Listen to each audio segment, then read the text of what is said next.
Gary Mason here at LineStar Utility Supply. I've been getting lots of calls on the vLoc3-Pro's self-test for the calibration. Let's take a deep dive into that.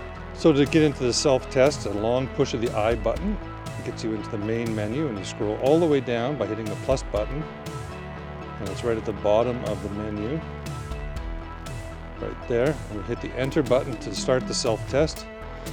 And what it's doing is it's sending voltage, tiny bit of voltage through the antennas, and it's going to record this test internally that you can then export.